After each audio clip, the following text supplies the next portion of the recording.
1857 کا جو غدر ہوا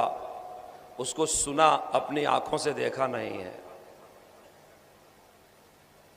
پھر جتنے انقلابات کی تاریخیں ہیں، ستیہ گرہ کی، جمعیت علماء کے اکابر کی قربانیاں، شیخ الہند رحمۃ اللہ علیہ کا مالٹا میں قید ہونا، حضرت شیخ الاسلام رحمۃ اللہ علیہ کے زندگی کا سالہ سال جیلوں میں گزرنا، ہم نے اپنے اکابر کی یہ تاریخ سنی ہے، دیکھی نہیں ہے۔ ملک تقسیم ہوا دو قومی نظریے کے تحت، فرقہ پرستوں نے اس کی تقسیم کرائی۔ وہ جانے کا حالات ہم نے سنے ہیں، دیکھے نہیں،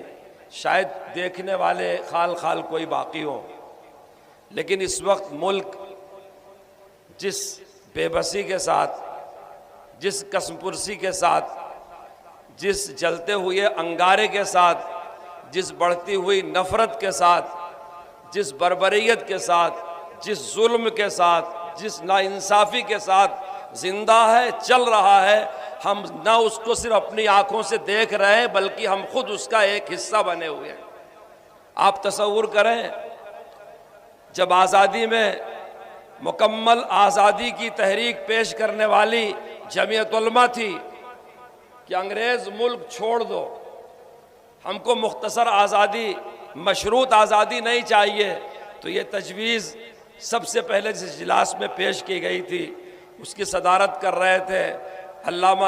انور شاہ کشمیری رحمۃ اللہ علیہ۔ پھر اور آگے بڑھیے تو یہ تجویز جب اسمبلی اور پارلیمنٹ میں پیش کی گئی تو یہ لانے والے تھے مولانا حسرت موہانی رحمۃ اللہ علیہ، اور جب تن من دھن کی قربانیاں دینی ہوئی تو سب سے آگے اپنے ہاتھ میں آزادی کا جھنڈا لے کے چلنے والے تھے شیخ الہند محمود حسن دیوبندی رحمۃ اللہ علیہ۔ آج اس بدنصیب ملک کی سرزمین پہ ہم کو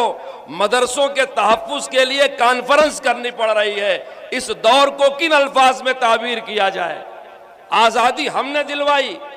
جیل کی کوٹھریاں ہم نے آباد کی، ہندوستان کا بڑے سے بڑا لیڈر، اسے آزادی کی پاداش میں سزا ہوئی ہے، ملک کے اندر کی جیل میں ہوئی ہے۔ شیخ الہند، شیخ الاسلام، مولانا وحید احمد، مولانا وزیر گل، ان کے ساتھیوں کو مالٹا کی جیل میں بھیجا گیا ہے، انہوں نے ملک سے باہر کی جیل کاٹی ہے۔ ایک ایجنڈا تھا کہ ملک آزاد ہوگا،